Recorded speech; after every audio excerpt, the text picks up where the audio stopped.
Pemirsa, motor gede Royal Enfield milik mantan Gubernur Jawa Barat Ridwan Kamil kini disimpan di rumah penyimpanan benda sitaan negara atau Rukbasan KPK di Cawang, Jakarta Timur. Lantas seperti apa kondisinya? Kita akan mengikuti laporan Hamzah Hasibuan dan juru kamera Jaka Samsa berikut ini.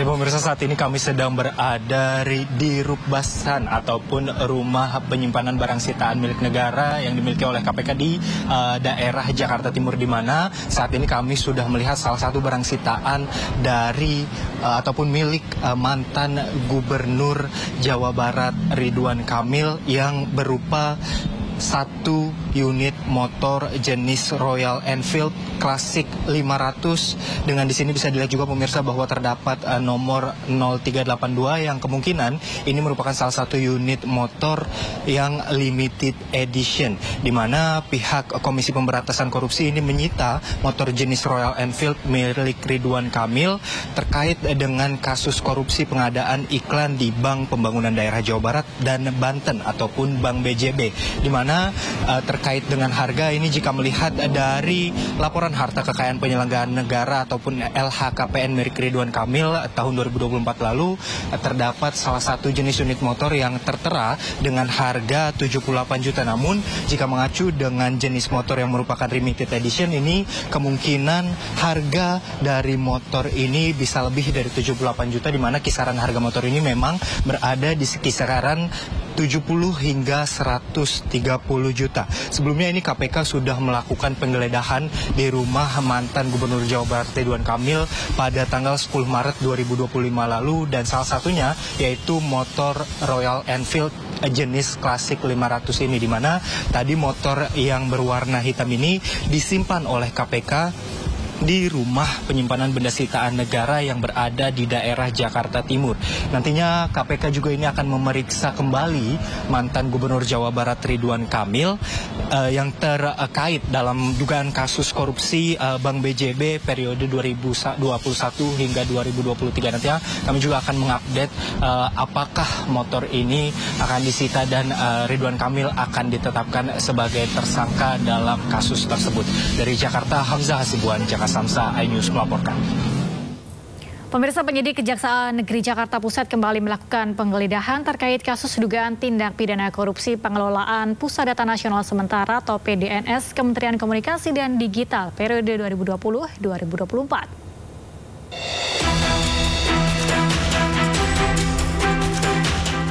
Tim penyidik pada bidang tindak pidana khusus Kejaksaan Negeri Jakarta Pusat kembali melakukan penggeledahan dan penyitaan terkait kasus dugaan tindak pidana korupsi pengadaan barang jasa dan pengelolaan Pusat Data Nasional Sementara atau PDNS pada Kementerian Komunikasi dan Informatika tahun 2020 hingga 2024.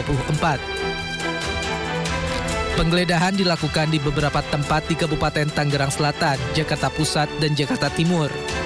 Di antaranya ialah PT STM BDX Data Center, kantor PT AL Gudang atau Warehouse PT AL, serta di rumah saksi yang diduga terkait dengan perkara. Dari penggeledahan ini, penyidik menyita sejumlah dokumen yang berkaitan dengan pengadaan PDNS. Ada barang bukti elektronik yang disita guna penghitungan kerugian negara dan pembuktian di persidangan. Ini merupakan rangkaian penggeledahan lanjutan terhadap penggeledahan yang sudah dilakukan beberapa waktu yang lalu, di mana penyidik memandang perlu untuk melakukan penggeledahan di 5 lokasi tersebut untuk kembali menambah barang bukti dan alat bukti supaya penyidikan ini semakin kuat.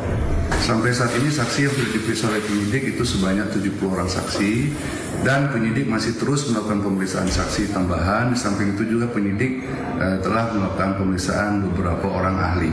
Terkait dengan tersangka, penyidik belum menetapkan tersangka, tapi penyidik telah mengantongi beberapa nama sebagai calon tersangka. Tiba waktunya nanti penyidik akan menetapkan tersangka tersebut, calon tersangka tersebut menjadi tersangka, dan akan menyampaikannya kepada publik atau kepada masyarakat.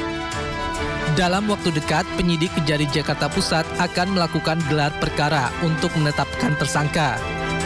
Penetapan dilakukan setelah pemeriksaan saksi dan ahli tambahan serta analisa barang bukti sitaan selesai. Dari Jakarta, tim liputan iNews melaporkan. Beralih ke informasi lain, pemirsa, pasca adanya peristiwa pembakaran 3 mobil polisi di kawasan Harjamukti, Cimanggis, Kota Depok, Gubernur Jawa Barat Deddy Mulyadi menyebut negara harus melawan tindakan premanisme. Namun akibat ucapan tersebut, pimpinan Ormas GRIP mengultimatum orang nomor 1 di Jawa Barat tersebut. Bahwa premanisme harus semakin susut bila perlu sampai nol. Pasca adanya peristiwa pembakaran 3 mobil polisi di kawasan Harjamukti, Cimanggis, Kota Depok, Gubernur Jawa Barat Deddy Mulyadi menyebut negara harus melawan tindakan premanisme bila perlu sampai nol. Deddy Mulyadi juga telah berpesan kepada warga di lokasi untuk tidak membuat kegaduhan serta harus menjunjung tinggi adat istiadat.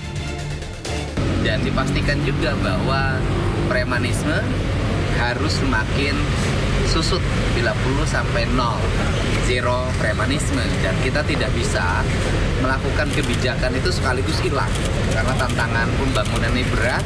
Manusia sudah multicultural di Depok ini, kemudian jumlah manusianya banyak, ada yang punya KTP Depok dan banyak yang tidak punya KTP Depok.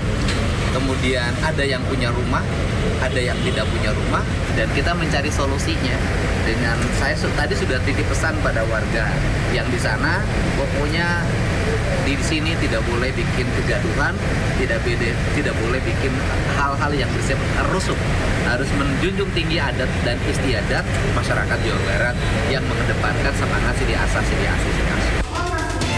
Sementara juru bicara Organisasi Kemasyarakatan Gerakan Rakyat Indonesia Bersatu atau GRIP menyebut ucapan Gubernur Deddy Mulyadi bisa menyebabkan konflik di masyarakat dan mengultimatum Gubernur Jawa Barat tersebut untuk tidak bermasalah dengan ormas pimpinan Hercules itu. Kang Deddy, pesan ketua umum kami, ya, kami tidak pernah ganggu Anda, ormas kami juga tidak pernah ganggu Anda. Jadi jangan ganggu ormas dan jangan ganggu kami. Ini warning, peringatan agar jangan terjadi kekacauan karena Anda penyebab. Kami sudah sampaikan, GRIP ini mandiri. Sejak zaman dulu sudah ada kejahatan. Kalau pribadi melakukan kejahatan, proses secara pribadi. Kalau kelembagaan kami yang salah, proses secara kelembagaan. Dan kalau Anda juga salah menimbulkan konflik, Anda juga bikin proses. Meski demikian, Deddy Mulyadi juga menyebut dirinya sebagai gubernur hanya melihat dari sisi sosialnya. Selebihnya jika memang ada campur tangan dari ormas tertentu, maka hal tersebut merupakan tugas dari Satuan Tugas Gabungan TNI dan Polri. Dari Depok, Jawa Barat, Iyung Rizky, iNews melaporkan. Danjen Kopassus Mayor Jenderal TNI John Afriandi meminta maaf kepada publik dan Satuan Ihwal adanya sejumlah anggotanya berfoto dengan Ketua Umum Ormas GRIP Jaya Hercules. Danjen Kopassus berjanji akan melakukan pembinaan kepada anggotanya.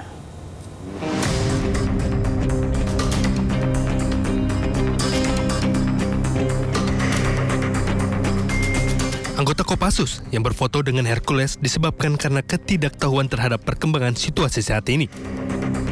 Danjen Kopassus TNI Angkatan Darat, Mayor Jenderal John Afriandi, akan memberikan wawasan lebih banyak kepada anggotanya agar introspeksi diri saat berhubungan dengan masyarakat. Anggota yang berfoto dengan Hercules tidak memikirkan dampak negatif dari tindakan tersebut. Kami mohon maaf, akan tetapi kami yakinkan kami akan melakukan perbaikan. Anggota kami mungkin kurang mendapatkan informasi, sehingga kami akan memperbaiki diri. Sementara belum ada tanggapan dari Mabes TNI terkait adanya anggota Kopassus yang berfoto dengan Hercules. Tim Liputan iNews melaporkan. Gubernur Jawa Barat Deddy Mulyadi kembali mencuri perhatian publik. Dirinya berencana mengatasi persoalan kenakalan remaja dengan menerapkan pola militer seperti yang diterapkan oleh Tiongkok.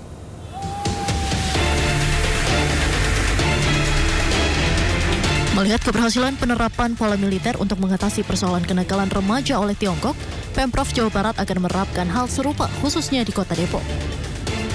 Hal ini menjadi wacana serius terkait penanganan kenakalan remaja yang terus berkembang di Kota Depok.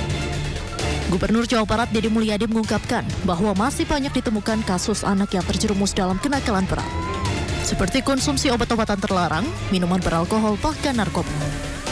Pola militer bukan berarti wajib militer, melainkan pembinaan dengan disiplin dan struktur yang kuat sehingga anak-anak bisa kembali memiliki harapan, disiplin, dan semangat hidup. Nah itu kan diperlukan metodologi, selain metodologi kedokteran, kemudian psikologi, kemudian sosiologi kehidupannya, termasuk juga pola pendekatan militer. Nah kelihatannya kan Tiongkok itu saya lihat melakukan itu. Sehingga anak-anaknya penuh harapan, kemudian energik, dan ini adalah masa depan. Dan kalau saya lihat, saya bicara dengan orang tua, itu tepuk tangannya kenceng banget. Artinya memang sudah menjadi keresahan. Enggak, bukan anak-anak di wajah militer, orang tua yang sudah tidak punya kesanggupan untuk mendidik anaknya, karena anaknya nakalnya luar biasa, bisa diserahin ke kita. Gitu loh. Jadi tidak ada unsur pemaksaan, kalau orang tuanya nggak boleh, kita nggak akan. Nantinya pola militer ini tidak akan dilakukan secara paksa. Jika orang tua tidak memberikan izin, maka sang anak tidak akan mengikuti program tersebut. Namun bagi orang tua yang sudah tidak sanggup lagi mengarahkan anak-anaknya, pemerintah Provinsi Jawa Barat siap mengambil alih dan menerapkan pendekatan tersebut sebagai bagian dari solusi. Dari Depok, Jawa Barat, Iyung Rizky, iNews melaporkan.